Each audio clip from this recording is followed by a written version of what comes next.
Exam बहुत नजदीक है।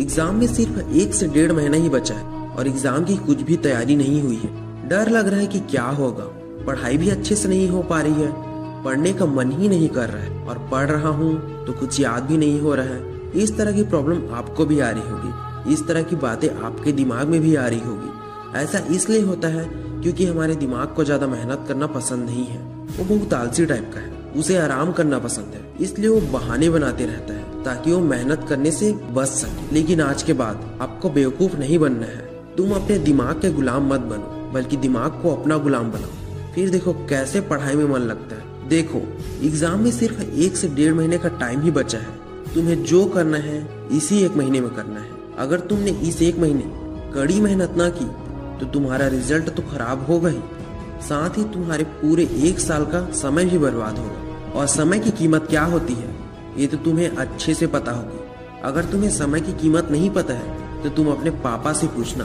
कि समय की कीमत क्या है। तुमने पूरे साल क्या किया वो मैटर नहीं करता। तुम भूल जाओ कि तुमने पूरे साल क्या किया, इससे कोई फर्क नहीं पड़ता कि तुमने पूरे साल क्या क्या किया। फर्क तो इससे पड़ता है कि तुम इस बचे हुए 1 महीने में क्या करते हो। सच बता रहा हूँ, अगर तुमने मन लगाकर इस बचे हुए 1 महीने में कड़ी मेहनत की तो तुम्हें टॉप करने से कोई नहीं रोक सकता। बस शर्त ये है कि तुम पढ़ते कैसे। मेरी बात मानकर तुम 1 महीने के लिए संन्यास के मोड में चले जाओ। सिर्फ 1 महीने काफी है। अगर तुम क्लास में अच्छा रैंक लाना चाहते हो, अच्छे नंबर से पास होना चाहते हो, तो तुम इस 1 महीने के लिए पूरी तरह संन्यास के मोड में चले जाओ और भूल जाओ उन सभी चीजों को जिससे तुम्हारा ध्यान भटकता है। इंस्टा, एफबी, व्हाट्सएप, इन सभी को यूज करना एकदम कम कर दो, ना के बराबर। अगर तुम्हारी कोई गर्लफ्रेंड है या कोई बॉयफ्रेंड है तो उसे बोल दो कि 1 महीने बाद मेरी एग्जाम है, मैं तुम्हें एग्जाम कंप्लीट होने तक ज्यादा टाइम नहीं दे पाऊंगा। देखो यार, 1 महीना कोई बहुत बड़ा समय नहीं है। अगर तुम अपनी लाइफ को बेटर बनाना चाहते हो तो तुम इतना त्याग तो कर ही सकते हो। वो कहते हैं ना, कुछ पाने के लिए कुछ खोना पड़ता है। तो आप इस 1 महीने के लिए कुछ चीजों का त्याग करो। जैसे मान लो आप दिन में 24 घंटे होते हैं, 24 घंटे में से 8 घंटे आप सोते हो, तो इस 1 महीने आप 8 घंटे की जगह 6 घंटे ही सो लो और उसमें से जो 2 घंटे बच रहे हैं उसे अपने पढ़ाई को दो। और मान लो आप दिन में 3 से 4 घंटे मोबाइल यूज करते हो, ज्यादा भी करते होगे, लेकिन मैं 3 से 4 घंटे ही कह रहा हूँ, तो उस 3 से 4 घंटे को आप इस 1 महीने के लिए अपने पढ़ाई को दो और मोबाइल को साइड में रख दो।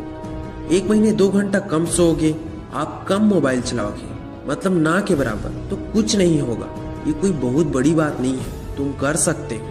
और अपनी मेहनत आज से ही आप शुरू कर दो क्योंकि ज्यादा टाइम नहीं बचा है। इसी 1 से 1.5 महीने में तुम्हें बहुत सारी पढ़ाई करनी है, तुम्हें एग्जाम की तैयारी बहुत अच्छे से करनी है। और एक बात, अगर तुम एग्जाम की तैयारी अच्छे से करना चाहते हो तो तुम किसी को मत बताओ कि तुम एग्जाम की तैयारी करने वाले हो। तुम एकदम खामोशी से अपने एग्जाम की तैयारी शुरू कर दो। किसी को बिल्कुल भी पता ना चले कि तुम एग्जाम की तैयारी कर रहे हो। बाहर तो बाहर, घर वालों को भी ठीक से पता ना चले कि तुम बहुत अच्छे से एग्जाम की तैयारी कर रहे हो। मैं ऐसा इसलिए कह रहा हूँ क्योंकि कई लोग ऐसे होते हैं यार, घर वालों को छोड़कर, जो तुम्हें कभी भी आगे बढ़ते हुए नहीं देखना चाहते। वो चाहते हैं कि तुम सबसे पीछे रहो। इसलिए चुपचाप किसी को बिना बताए अपनी जीत की तैयारी करो। एग्जाम हॉल में अपनी पूरी तैयारी के साथ बिंदास जाओ और एकदम मस्त एग्जाम देकर आओ। मान लो कि तुम्हारा एग्जाम एकदम मस्त गया, तुमने कड़ी मेहनत की, बहुत अच्छा एग्जाम गया। एग्जाम के बाद जैसे ही रिजल्ट का डेट आया, तुम नॉर्मल बंदे की तरह स्कूल में एंट्री करो, नॉर्मल एकदम, जैसे कि तुम्हें कुछ पता ही ना हो। ऐसा कि लोगों को लगे इसका तो फर्स्ट डिवीजन भी नहीं आएगा, मेरा आएगा फर्स्ट डिवीजन, ये वही 2nd डिवीजन में पास हो जाएगा, ऐसा लगे लोगों को। लेकिन उस दिन पूरे स्कूल में टॉप करके पूरे स्कूल को हिला दो, जिससे तुम्हारे जो हेटर्स हैं, तुमसे जो जलते हैं, वो ये देखकर जलकर पूरी तरह राख ही हो जाए। फिर क्या है, एक हाथ में रिजल्ट लो और एक हाथ में मिठाई का डिब्बा और घर चले जाओ। फिर अपने मम्मी पापा को मिठाई खिलाकर अपना रिजल्ट दिखाओ।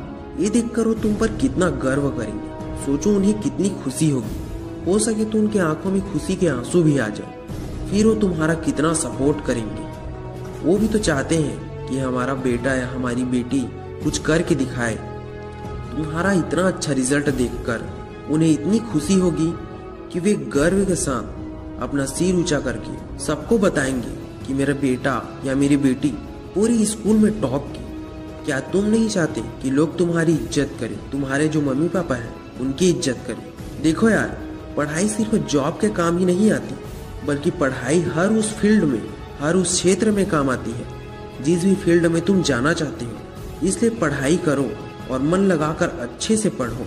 कम से कम तुम इतनी पढ़ाई कर लो जिससे तुम्हें किसी दूसरे इंसान के सामने झुक कर रहना ना पड़े। मैं उम्मीद करता हूँ कि तुम मेरी बातों को समझ गए हो और आज से ही मन लगाकर पढ़ोगे और अपनी एग्जाम की अच्छे से तैयारी करोगे। जब भी तुम्हारा मन भटकता है तो तुम कोई एक भी मोटिवेशनल वीडियो ऐसे उठाकर देख लो, कोई अच्छा मोटिवेशनल सॉन्ग सुन लो और तुरंत अपनी पढ़ाई के लिए बैठ जाओ। तुम कभी भी बेड में बैठकर पढ़ाई मत करना, तुम एक टेबल ले लेना और चेयर में बैठ के पढ़ना, जिससे तुम्हारा पोस्चर अच्छा बनेगा और पढ़ाई में मन भी अच्छा लगेगा। तो देखो यार, पढ़ाई अच्छे से स्टार्ट कर दो क्योंकि एग्जाम में ज़्यादा टाइम नहीं बचा है। तुम इस एक महीने में बहुत अच्छे से तैयारी कर सकते हो अगर तुम करना चाहो। मैं उम्मीद करता हूँ कि तुम मेरी हर एक बात समझ गए होगे और तुम आज से ही अपनी एग्जाम की तैयारी अच्छे से करो। बेस्ट ऑफ लक, अपनी एग्जाम की अच्छी से तैयारी करो।